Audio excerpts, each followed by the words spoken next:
আসসালামু আলাইকুম বন্ধুরা, দেখতে পেলেন কিভাবে ছোট ভাইগুলোকে ভয় দেখালাম। আসলে ভয় দেখানো বড় বিষয়টি না, তবে স্কেটিং চালাতে হলে অনেক সেফটির প্রয়োজন। আমি কীভাবে করে গেলাম বন্ধুরা দেখতে পেলেন। তো স্কেটিং আমি যখন চালাই তখন আমার সাথে একটা ছোট ভাই হলো অনেকক্ষণ ধরে স্কেটিং দেখছিল। আমি যখন আসি তখন থেকে তো এই যে ছোটো ভাইটির স্কেটিং চালানোর অনেক শখ। তো আমি তাকে আশ্বাস দিলাম যে তুমি বড় হলে স্কেটিং চালাতে পারবে। আসলে সেই বাচ্চারা কি স্কেটিং এই বয়সে চালাতে পারবে কি না পারবে সেটা আপনারা কমেন্টে জানাবেন।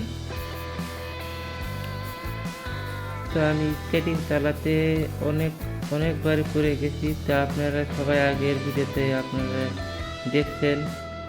তো স্কেটিং চালাতে হলে অবশ্যই সেফটির প্রয়োজন আছে, তবে স্কেটিং যারা চালাবেন তারা সেফটি ছাড়া চালাবেন না। এমনও হতে পারে যে বেকায়দাভাবে আপনি পড়েছেন, সেখানে আপনি হিঁটুতে বাড়ি লাগছে বা হাতে দৌড়ে বাড়ি লাগছে বা মাথায় লাগতে পারে। তো অবশ্যই আপনারা হাত পা সব সেফটি নিয়ে স্কেটিং চালাবেন, যারা স্কেটিং চালানো তাদের শখ।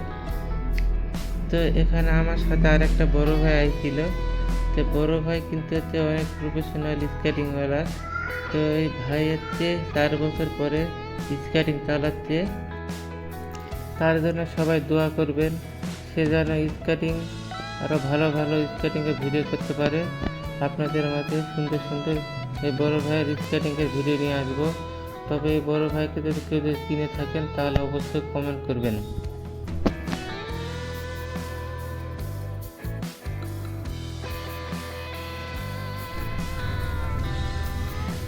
তো ভিডিওটি কেমন লাগলো অবশ্যই কমেন্ট করে জানাবেন। ভিডিওটি দেখার জন্য অনেক ধন্যবাদ সবাইকে।